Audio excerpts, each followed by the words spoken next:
देखिए, भारतीय जनता पार्टी ने नारों में तो बहुत अच्छा कहा, ईज ऑफ डूइंग बिजनेस।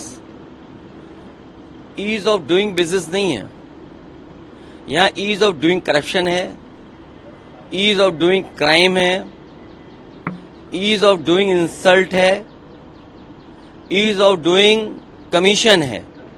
कितने में ईज ऑफ डूइंग बताऊं आपको। इन्होंने कारोबार रोका है, अपने लोगों को लाभ देने के चक्कर में न केवल प्रदेश का बल्कि भारत का कारोबार उद्योग ठप हो गया है। नोटबंदी के बाद न केवल बैंकें डूबी हैं, उसके बाद जीएसटी जिस तरह लागू की है और जिस तरीके से ई कॉमर्स चल रहा है, हमारे छोटे व्यापारी, छोटे दुकानदार बर्बाद हो रहे हैं। इसलिए भारतीय जनता पार्टी ने अपनी जेबें भरने के लिए तो पॉलिसी बनाई, लेकिन देश का कारोबार बढ़े, प्रदेश का उद्योग कारोबार बढ़े, उसके लिए कोई बड़ा काम नहीं किया।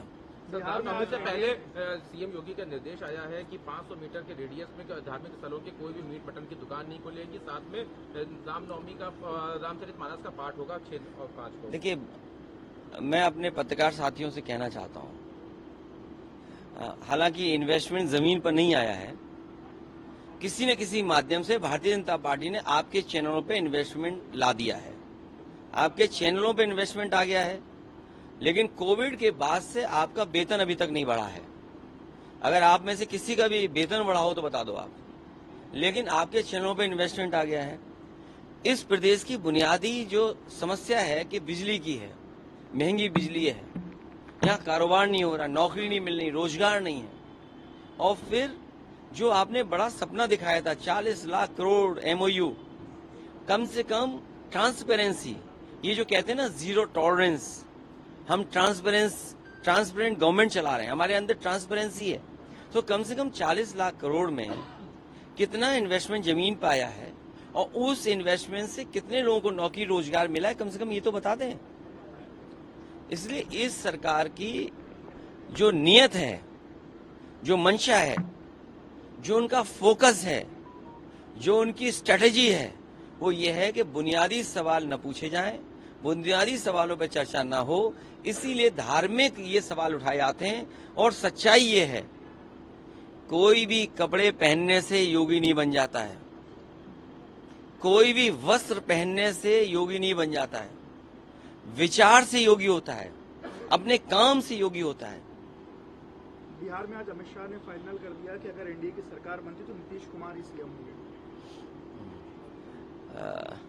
भारतीय जनता पार्टी कितने मौकों पर झूठ बोलती है, लेकिन मैं एक बात बता दूं आपके सामने, 1 2 3 4 5 6 7 8 9 10 कैमरे हैं। 10 कैमरों के सामने बोल रहा हूं।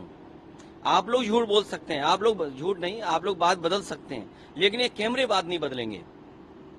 आप देख लेना, जिस तरह महाराष्ट्र में हुआ है, आखिरी वक्त तक ये बताया गया कि मुख्यमंत्री कौन बनेगा। कभी जो मुख्यमंत्री नहीं बन पाए, उनके दिल से पूछो कि उनपे क्या गुजर रही होगी। मध्य प्रदेश में जिस नेता की वजह से, जिस नेता के काम की वजह से, जिस नेता की महिलाओं की योजना की वजह से मध्य प्रदेश में सरकार लौटी बीजेपी की, उसी व्यक्ति को इन्होंने मुख्यमंत्री नहीं बनाया। उन पे भी दिल पे हाथ रख करके पूछो आप कि क्या उन्हें दिल्ली की सरकार अच्छी लग रही है कि वो मुख्यमंत्री जो थे वो अच्छा लग रहा था।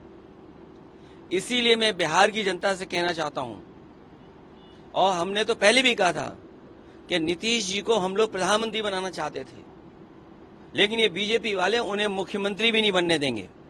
प्रधानमंत्री नरेंद्र मोदी आज 11 साल पीएम बनने के 11 साल बाद आज नागपुर गए थे, कैसे देखते हैं आप? कौन सा चैनल है ये बताओ पहले। ABP news. ABP news. ABP news ये पूछ रही है कि प्रधानमंत्री जी को कैसा लग रहा होगा वहां जाकर के। नहीं, आप कैसे देखते हैं राजनीतिक तौर पर? अभी मेरे से पूछ रहे हो कि मैं तो गया नहीं हूं वहां पे, तो मैं क्या देख सकता हूं।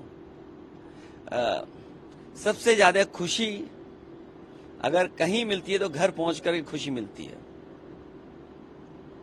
सर, एक आखिरी सवाल ये था कि प्रधानमंत्री सौगात मोदी दे रहा है और दूसरी तरफ नमाजें छत पे मना की जा रही है, अपनी छत देखिए, पे मैं आपसे फिर कह रहा हूँ, छुट्टियां कैंसिल हो रही हैं। मैं आपसे फिर कह रहा हूँ, मेरे भारत समाचार के मित्र कोई सवाल बजट के माध्यम से मत पूछिए।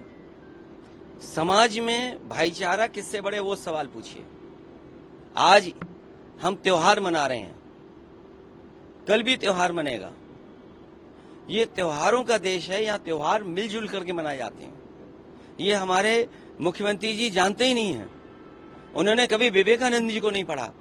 मैं इतने चैनलों के सामने कह सकता हूं दावे के साथ कि उत्तर प्रदेश के मुख्यमंत्री जी ने विवेकानंद को नहीं पढ़ा। और मैं फिर कहता हूं ये बात, मुख्यमंत्री जी ने विवेकानंद जी को नहीं पढ़ा।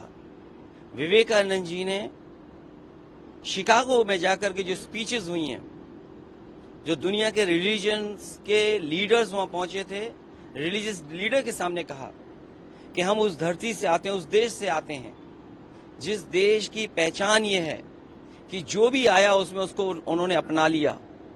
यूनिवर्सल एक्सेप्टेंस यहाँ का धर्म सिखाता है, यहाँ का धर्म टॉलरेंस सिखाता है।